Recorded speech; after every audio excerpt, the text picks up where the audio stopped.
Most people believe this simple rule. If I just save enough money, I'll eventually get rich. So they cut expenses, they skip vacations, they bring lunch from home, they cancel subscriptions. And yet, most of them stay broke. Here's the uncomfortable truth. Saving money won't make you rich. In fact, for most people, saving alone guarantees the opposite. In this video, we're breaking down why saving is necessary but not sufficient. The math that proves saving alone doesn't work. What actually creates wealth, and what you should focus on instead if your goal is financial freedom. Stay until the end, because the final point is the one almost no one talks about. And it's the difference between staying stuck and actually getting ahead. Saving feels responsible. It's what schools teach. It's what parents preach. It's what personal finance gurus love to repeat. Pay yourself first. Live below your means. Build an emergency fund. And don't get me wrong, saving is important. But here's the problem. Saving is defensive, not offensive. It protects you from emergencies. It reduces stress. It gives you breathing room. What it doesn't do is create meaningful wealth. Because saving focuses on what you don't spend, not what you earn. And there's a hard ceiling to how much you can save. You can only cut so many expenses. You can only eat so much rice and beans. You can only downsize your life so far. But income has no theoretical limit. That's the first crack in the saving equals wealth myth. Let's talk numbers. Imagine someone making $50,000 per year. They're extremely disciplined and save 20% of their income. That's $10,000 per year. Now let's say they invest it at a generous 7% annual return. After 30 years, they end up with roughly $1 million.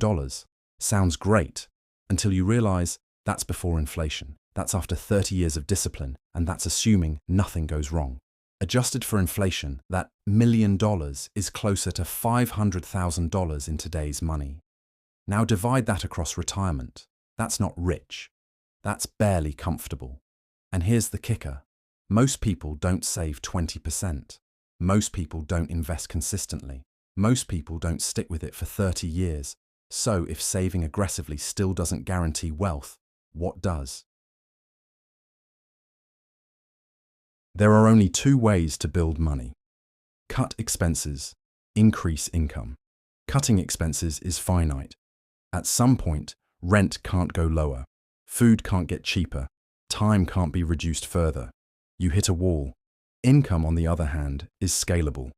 You can learn higher value skills, start businesses, invest in assets, leverage technology, use systems that work while you sleep. Rich people don't focus on saving pennies. They focus on owning things that produce money, which leads to the most important distinction of all. There are two types of income: linear income and leveraged income. Linear income: you work, you get paid. You stop working, the money stops. That's most jobs. Saving linear income doesn't change the fundamental problem. Leveraged income comes from businesses, investments, intellectual property, equity assets. This is where wealth actually comes from. Let's look at examples. A stock pays dividends, whether you're awake or asleep. A business earns revenue, even when you're not there. A rental property generates cash flow every month. A YouTube channel earns ad revenue on old videos. Saving money doesn't create leverage. Ownership does. And ownership is what separates the wealthy from everyone else. Here's something most people don't realize. If your money isn't growing, it's shrinking. Inflation silently eats purchasing power every year. That $100,000 sitting in a savings account today buys less next year, even less the year after, and dramatically less over decades. Historically, inflation averages around 3% per year. That means your money loses about half its value every 24 years.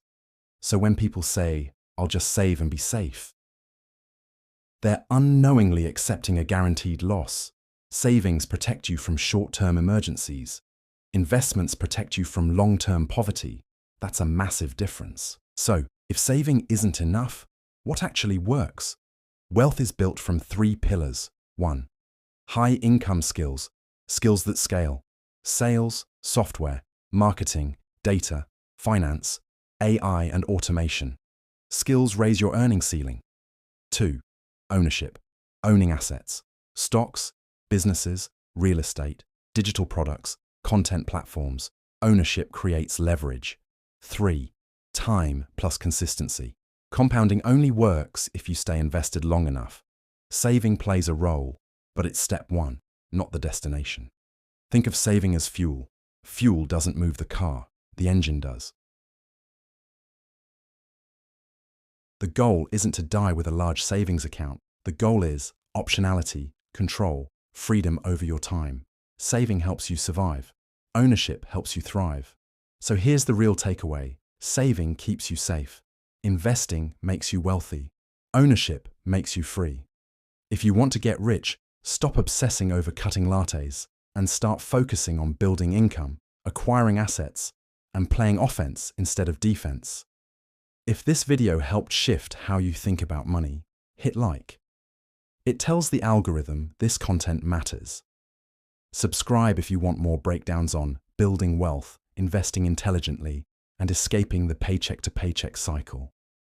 And comment below, do you think saving alone is enough, or do you agree it's time to focus on ownership? See you in the next video.